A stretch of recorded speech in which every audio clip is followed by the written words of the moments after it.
Oh, we're live. Okay. All right. Just give me a second here. Great.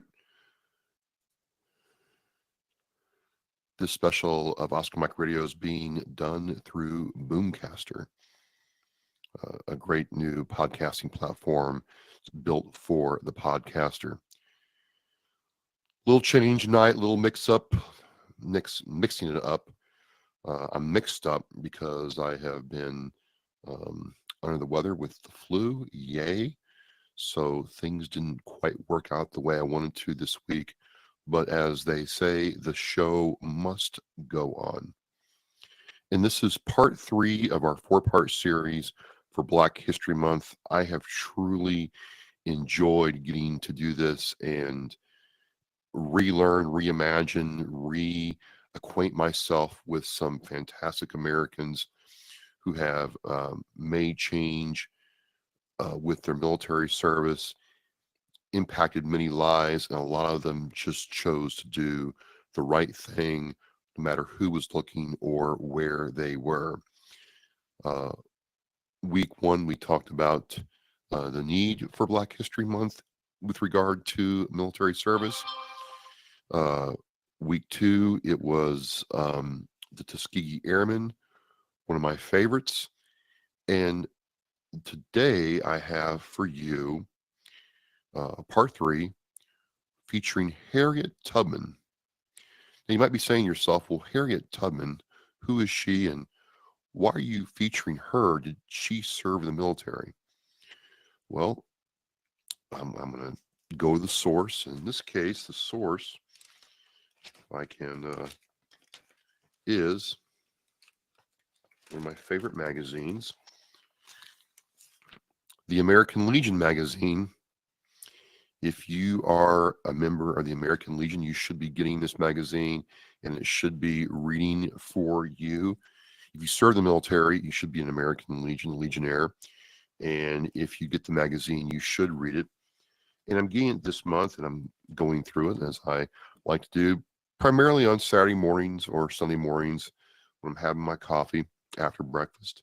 And I come across the section about General Harriet Tubman.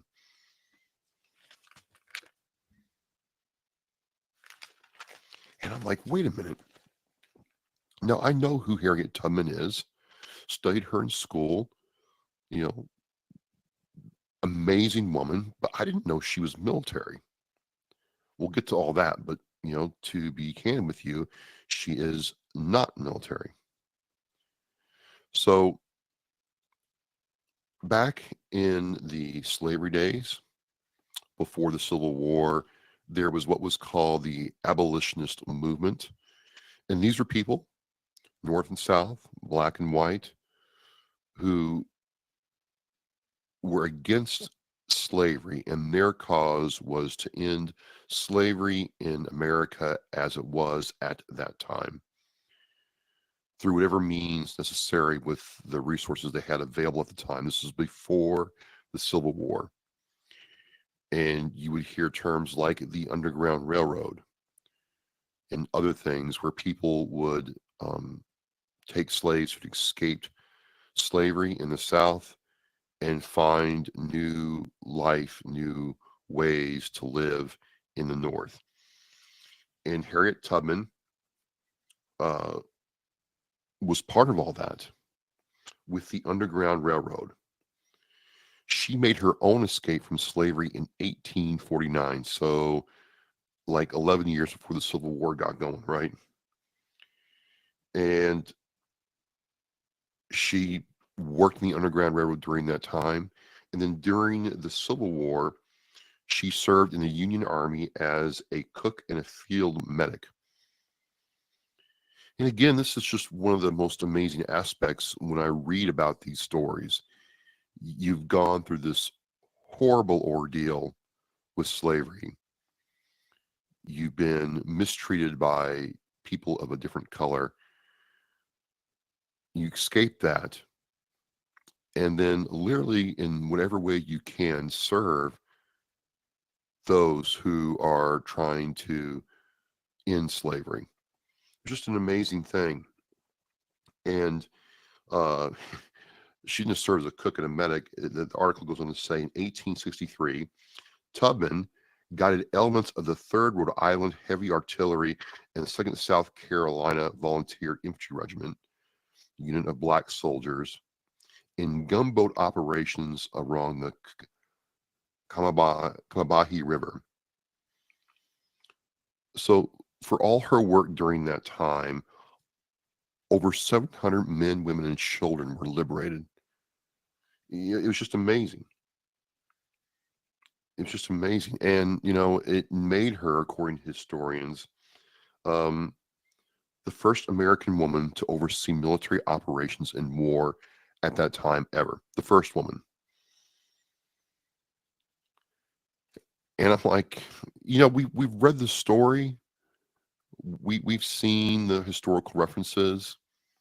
Um, Not a household name, I would say, but still, I think this is just again underscores the need for Black History Month, and my commitment to making sure these stories during Black History Month are told. Like in 2026, as we go into year 10 of Oscar Mike Radio, we're in year 9 this year, but next year we'll be going into truly the 10th birthday of this show.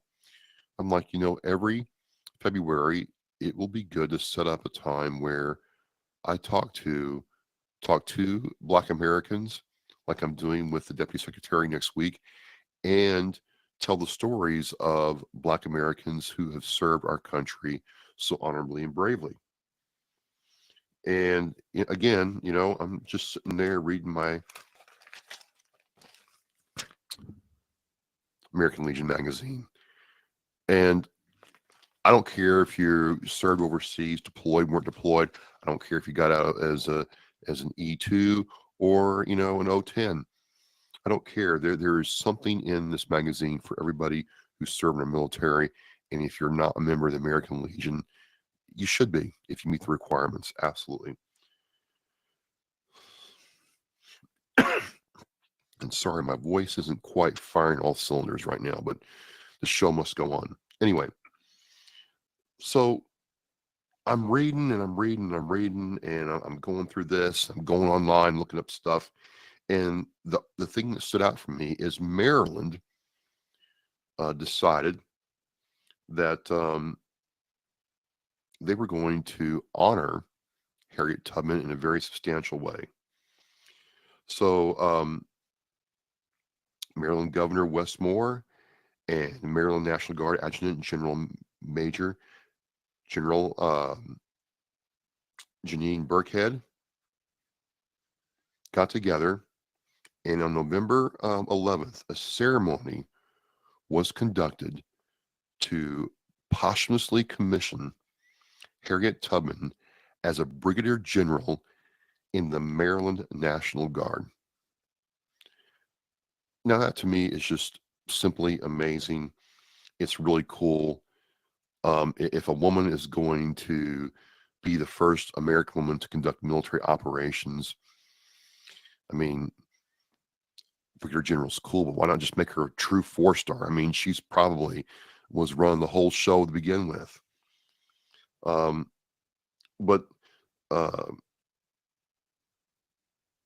Maryland National Guard Adjutant General Major um, Janine Burkhead said, Tubman's willingness to risk everything to help others to action, her moral conviction inspired audacious actions. Her moral conviction inspired audacious actions. And I just love this because when you think about it, a lot of times, the old adage is true. All that it takes for evil to flourish is for someone to do nothing in the face of what is wrong or adversity. I'm just going to sit here and be quiet and do nothing rather than put myself out there. Tubman's willingness to risk everything to help others to action, her moral conviction inspired audacious actions. So that means people watched what she did, watched how she served others, watched how she led, watched how she conducted herself, and said, you know what, if this woman is doing all this stuff, who was a slave and escaped and made this life and has continued to serve, can do all this, I can do the same thing. I can serve like that. I can be better than what I am right now. And so she inspired these audacious actions. That's just, I don't know, that's awesome. Um,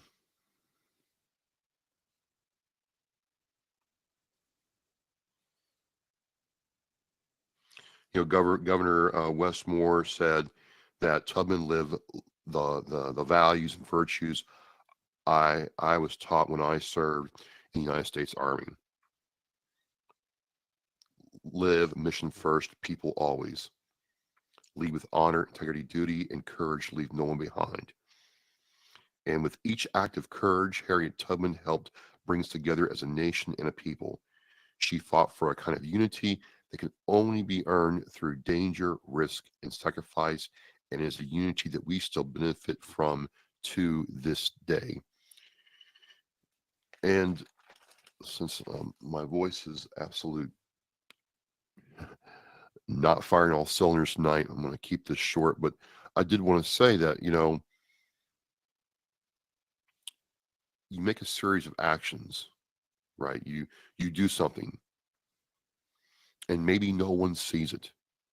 Maybe one person sees it. Maybe 1,000 people see it. But it just goes to show that one person taking a stand, acting with courage, inspiring other people can leave ripples in the pool of life that are felt for generations to come. And again, when we think about who our heroes are and who's important and celeb this and celeb that, I don't want us to forget people like Harriet Tubman, who escaped slavery, worked as a cook and a medic, and then took it upon herself to lead and serve in other ways possible to make sure slavery was abolished. And so it was very cool, like I said, reading the American Legion magazine, that this woman had gotten promoted to brigadier general. And it well deserved. So a short one tonight. I'm probably going to really dig into this story more over the next year and redo it again for next year, because I want to do it justice. I would like to learn more about Harriet Tubman, and we should all learn about the Civil War. It was a very trying time in our country. I mean, one of the bloodiest wars in our history was the Civil War, and America recovered from it. And I think some of the lessons there can be applied to today. But Brigadier General Tubman, I salute you, and your actions over 150 years ago, inspire me and hopefully you to live audaciously. So thank you. Next week is the Deputy Secretary of the Executive Office of Veteran Services for the Commonwealth of Massachusetts, Deputy Secretary Gayle-Bennett. Had a great conversation with her. It turned out really well. And I think the Deputy Secretary has some very great perspective and a call to action for all of us, regardless of if you serve in the military or not. There's a call to action that she puts out for everybody, and more importantly, every veteran. And I think we need to hear that now. I'm Travis with Oscar Mike Radio. Thank you so much for part 3 of this episode, this series that we're doing. And we are Mission Flight. I'll see you next time.